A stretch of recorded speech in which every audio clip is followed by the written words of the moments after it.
Sir okay rolling sir ready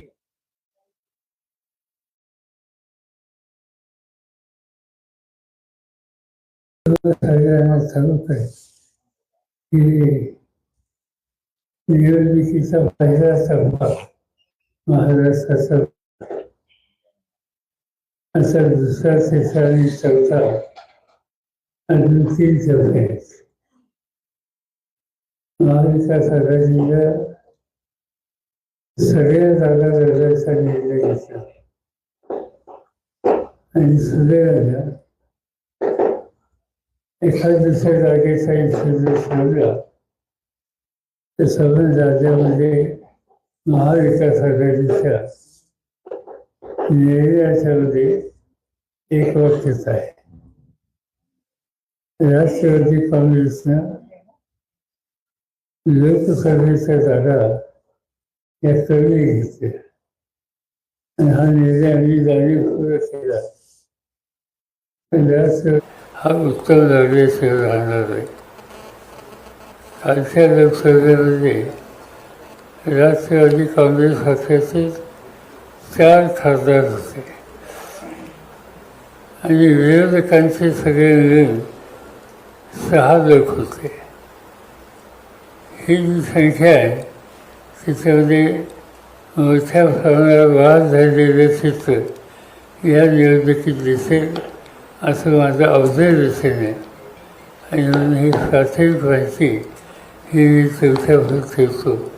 तुम्हाला काही प्रश्न विचारायचे असतील तर ते विचारतो. भाजपाने 405चा नारा दिलाय, तो कितपत यशस्वी होईल, काय होईल असं तुम्हाला काय वाटतं? नाही, मला सगळ्यात चुकीचं वाटतं.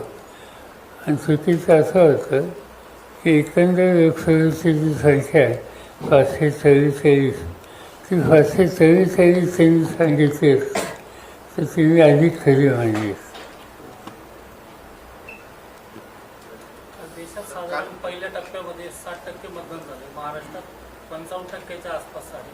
कुठेतरी उन्हाची तीव्रता म्हणा किंवा लोकांची जी मानसिकता आहे बेसिकली उन्हाची तीव्रता हे तसं कारण आहे. तुम्ही बघा गडचिरोली जिल्हा आदिवासींचा नॅक्सलाईट ॲक्टिव्हिटीजवळ तिथं 70% मतदान झाली. बाकीच्या ठिकाणी कमी झालेली आहे. एक उन्हाची तीव्रता माहिती नाही लोकांच्यात उदासीनता का आहे. राजकीय कार्यकर्ता म्हणून आम्हाला त्याचं खोलात जावं आहे. देशाचे गृहमंत्री अमित शहा यांनी तुमच्यावर टीका केली. 10 वर्ष शरद पवारांनी नेमकं काय केलं असं त्यांनी जाब विचारलं. हो, ते जाब ठिकठिकाणी मला विचारतात. 2014 ते 2024 10 वर्ष झाली पवारांनी काय केलं.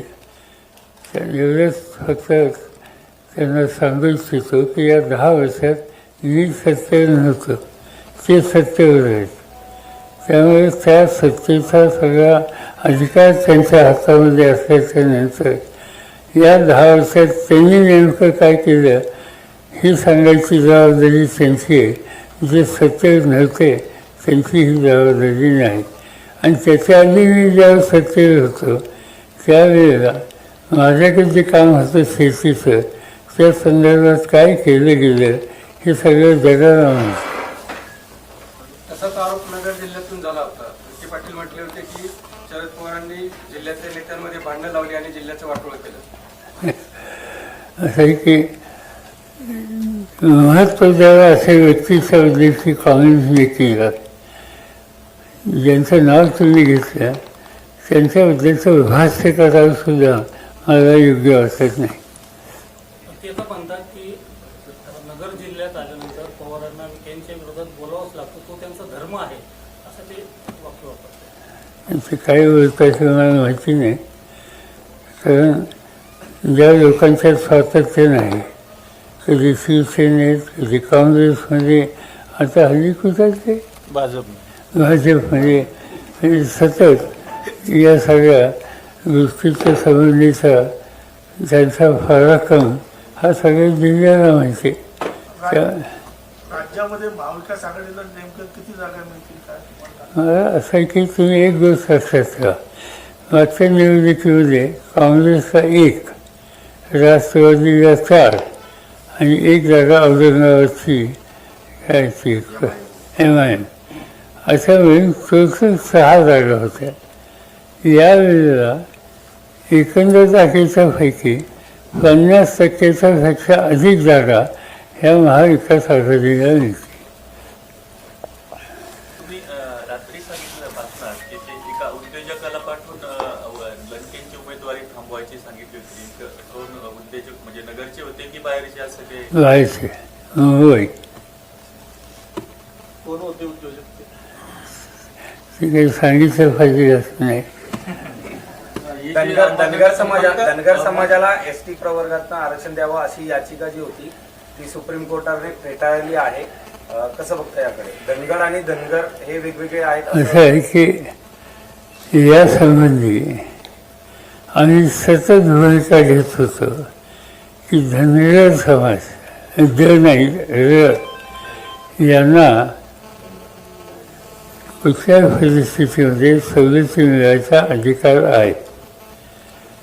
आज जे महाराष्ट्राचे उपमुख्यमंत्री आहेत देवेंद्र फडणवीस, त्यांनी बारामतीला शब्द दिला होता की आम्ही सत्तेवर आल्याच्या नंतर पहिल्या मंत्रिमंडळाच्या बैठकीमध्ये आरक्षणाचा निर्णय घेऊन राहू, हे सांगून आता जवळपास 8 वर्ष राहिले. ते सत्तेवर होते, मध्ये थोडे दिवस नव्हते, आताही सत्तेवर आहेत. आणि त्यावेळेला पहिल्या कॅबिनेटमध्ये निर्णय घेणार होते. आज त्यांचं राज्य त्यांचं आहे, केंद्रात त्यांची सत्ता आहे आणि गरीब विचारल्या धनगरांना मुंबई हायकोर्टात न्याय मिळत नाही, दिल्लीमध्ये न्याय मिळत नाही. आता पहिल्या कॅबिनेटमध्ये काय चमत्कार ते करणार आहे याच्याकडे आमचं लक्ष आहे. पण जे काही निर्णय होत आहेत त्याच्या पाठीमागं राज्य आणि केंद्र सरकारने आपली भूमिका न्यायालयात योग्य पद्धतीनं मांडली नाही आणि त्याची किंमत गरीब धनगर समाजाला द्यावी लागते. हे अजित पवार म्हणाले अमित शहासोबत आमच्या एका उद्योजकाची बैठक झाली होती आणि त्यावेळेला पवार साहेब देखील होते. आम्ही 5 वेळा आमचं सगळं मंत्रिमंडळ ठरलं, मात्र पवार साहेब नंतर नाही म्हणाले, म्हणून एक शब्द दिला म्हणून मी पाठाचा शपथविधी घेतला. की मला माहीत नाही, पण मी नाही म्हणजे भाजपवर जायला आम्हा लोकांची कधी संमती नव्हती आणि राहणार नाही. राज्यात महाविकास आघाडी जशी एक संघ आहे जसं देशात इंडिया आघाडी एक संघ राहू शकले नाही, तर कारण काय बरं नेमकं? नाही, साधी गोष्ट अशी आहे की आमचं अंडरस्टँडिंग असं की निवडणूक झाल्यावर एकत्र बसू आणि लोकांच्या समोर पर्याय देऊ. काही ठिकाणी जागेंच्या भाषणावरून मतभेद होत असतात, पण त्या मतभेदाकडे फार लक्ष द्यायचं नाही. निवडणूक करायची, जागा जिंकायची आणि जिंकल्याच्या नंतर एकत्र बसून पर्याय द्यायचा. तुम्हाला त्यावेळेला पुन्हाही आम्हाला पुढे करता येईल आणि लोकांना एक स्थिर सरकार हे देणं शक्य आहे. भाऊसाहेब, काही दिवसांपूर्वी मुख्यमंत्र्यांनी अहमदनगर जिल्ह्याचं नाव बदलून अहिल्यानगर करण्याची घोषणा केली होती. तुम्ही याकडे कसं बघता? मतांचं विभाजन व्हावं यासाठी हे केलं गेलंय का? तुमची प्रतिक्रिया आहे? असं आहे की हा निर्णय जो काही घेतला, स्थानिक जनतेची जी इच्छा आहे तिचा सन्मान करणं माझी भूमिका आहे. बारामतीमध्ये तुम्ही बारामती के ऊपर आरोप विपक्ष लगाता है कि ईडी हो, सीबीआई हो, इनकम टैक्स हो, उसका इस्तेमाल कर पार्टी तोड़ी जाती है या नेताओं को पार्टी में शामिल किया जाता है. तो कल अमित शाह जी ने कहा है कि सभी के केस चालू है और फैसला जो है वो कोर्ट करेगा. ही कौन सी केस? जो ईडी और सीबीआई के जो केसेस चल रहे हैं उसको लेकर उन्होंने कहा. नहीं, सीधी बात है कि भाई ईडी इसका इस्तेमाल पॉलिटिकली उनके खिलाफ है, नेताओं के खिलाफ एक्शन लेने के लिए हमेशा देते. आज तक ईडी का इतना गैर विचार कभी हुआ नहीं था. आप ये देखिए कि देश के 2 राज्य के मुख्यमंत्री जेल में हैं ईडी का इस्तेमाल करके. कहाँ होता है इसे? इस तरह का ईडी का गैरजिम्मेदारी से अधिकार इस्तेमाल करना, ये खाली अमित शाह उनके फांसी के लोगों ने किया है. बारामतीमध्ये लोकसभेच्या वेळेला तुम्ही ख्रिश्चन कॉलनी मैदानावरती दरवर्षी सभा घेतात, जी शेवटची सभा असते. मात्र यंदा ती अजित पवारांनी बुक केलेलं आहे ते मैदान. 40 वर्ष तुम्ही त्या ठिकाणी सभा घेता. करता येईल ना, काय दुसरं मैदान घेता येईल, शेजारचं मैदान घेता येईल, दुसऱ्या दिवशी करता येईल. ऐकायचंच मैदान महत्वाचं नाही, विचार महत्वाचा आहे. काल मोदींनी नागपूरमध्ये बोलताना काँग्रेसने राज्यात खूप पापं केली आहेत, त्याचा हिशोब मागा. 10 वर्षापूर्वी सिंचन घोटाळा त्यांनी केलेला आहे असा एक आरोप केला आहे. काल सांगितलं मोदींनी. असं आहे की त्यांनी सिंचन घोटाळ्याचा आरोप याच्या आधी केला होता. त्यांनी आरोप असा केला होता की सिंचन घोटाळा आणि राज्य सरकारी बँक याच्याबद्दल त्यांनी NCPवर, राष्ट्रवादी काँग्रेसवर भोपाळच्या भाषणांमध्ये आरोप केला होता. आता हा आरोप कोणाबद्दल होता हे त्यांनी स्पष्ट करावं. असेल तर त्याची चौकशी करावी, आमची काहीच त्याला हरकत नाही. पण ज्यांच्यावर त्यांनी हे आरोप केला त्यांना ते बरोबर घेऊन असतात. उद्धव ठाकरे म्हणताय की आमचं मुख्यमंत्री पदाचं ठरलं होतं, म्हणजे भाजप आणि शिवसेनेचं, पण मला देवेंद्र फडणवीस यांनी आमच्याच लोकांसमोर खोटं पाडलं. आता त्यांचं दोघांचं काय ठरलंय मला माहिती नाही, पण ठरलं असेल तर ते फाळलं नाही तर ते योग्य नाही. साहेब, जिल्ह्यातल्या अनेक तालुक्यांमध्ये जे आहे पाणी टंचाई आणि दुष्काळाचा मोठी समस्या आहे, चाऱ्याची मोठी समस्या आहे. बीडला लागून असलेल्या आणि बीडमधल्या काही तालुक्यांमध्ये मोठी पाण्याची टंचाई आणि दुष्काळ पाहायला मिळतो. आणि हा प्रश्न तुम्ही सांगता, हा नगर जिल्हा किंवा बीड जिल्हा पुरता सीमित नाही. आज महाराष्ट्राच्या अनेक जिल्ह्यामध्ये अहमदनगर, बीड, फार तर उस्मानाबाद, सोलापूर, पुण्याचा काही भाग, सातारचा काही भाग, सांगलीचा काही भाग, त्याच्यानंतर नगरचा, नाशिकचा काही भाग, या सगळ्या परिसरामध्ये यंदाच्या वर्षी पाण्याची, चाऱ्याची स्थिती गंभीर आहे. या बाबतीत राज्य सरकारने लवकरात लवकर चारा छावण्या काढल्या पाहिजेत, काहीतरी काही उघडले पाहिजेत आणि या घटकांना मदत केली पाहिजे. पण राज्य सरकार त्याच्यात आता काही पावलं टाकत नाही. आम्ही म्हणजे विरोधी पक्षाने यामध्ये लक्ष घालणं आम्हाला शक्य आहे. पण आत्ता आचारसंहिता चालू आहे, त्यामुळे आचारसंहितेचा एक आदर करायचा म्हणून आम्ही आणखीन 2 आठवडे या प्रश्नावर स्वस्थ बसू. पण आमचा आग्रह आहे की यंत्रणेनं याच्यात लवकरात लवकर या सगळ्या सुविधा दुष्काळग्रस्त लोकांना द्याव्या. अहमदनगर जिल्ह्याची जी निवडणूक आहे ती महायुती विरुद्ध महाविकास आघाडी नाही, की फक्त पवार विरुद्ध विखे अशीच लढाई आहे असं बोललं जातं. माझी काय इथून काय माझा फॉर्म भरलेला नाही, मी काही इथून निवडणूक करत नाही. उगाच स्वतःचं महत्त्व दुसऱ्या माणसाला नाव जोडून वाढवायचं हे काही शहाणपणाचं लक्षण नाही. आतापर्यंत जे आरोप मजबूत स्वरूपात होत होते ते परवा अजितदादा स्टेजवरून बोलले. उदाहरणार्थ तेलगी, श्रीखंडाचा भूखंड, दाऊदचा संबंध असे आरोप अजितदादा स्वतः स्टेजवरून बोलले. तेच नाही, किती वर्षांनी विषय निघाले, हा विषय कधी निघाला होता, त्याच्यातून किती वर्ष गेली आणि त्या सगळ्या वर्षांच्यामध्ये कोणी जागा झाली नाही. त्या सगळ्या कालावधीमध्ये माझं नाव घेऊनच निवडणुका लढवल्या, सत्तेची ठिकाणं प्राप्त केली. बारामतीच्या जागेकडं, लढतीकडं सर्वांचं लक्ष आहे, पण ही जागेचा निवडणूक विकासाच्या मुद्द्याऐवजी 2 कुटुंबातली भाऊबंदी या अर्थानं जास्त रंगली जाते. असं आहे की मीडिया काय लिहितो आणि काय लिहिणार याचा काय आमचा अधिकार नाही, तो तुमचा अधिकार आहे. त्यामुळे तुम्ही काय रंगवतो आहे याच्यात तुम्ही सगळे कलाकार आहात, त्यामुळे तुमचा रंग कुठं कसा चालू आहे याच्याकडे आमचं लक्ष आहे. काल तुम्ही बारामतीमध्ये बोलताना एक वक्तव्य केलं की अयोध्येमध्ये सीता मातेची मूर्ती नाही आहे, काही महिलांनी तुम्हाला सांगितलं असं तुम्ही बोलला, हो तर सीता मातेची मूर्ती का अपेक्षित आहे तुम्हाला किंवा माहिती नाही, मला फर्स्टने विचारला.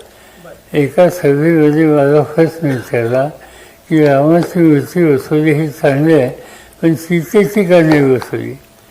मी म्हणजे आता मोदींना विचारलं असतं, पण त्यांची व्यक्तिगत अडचण आहे.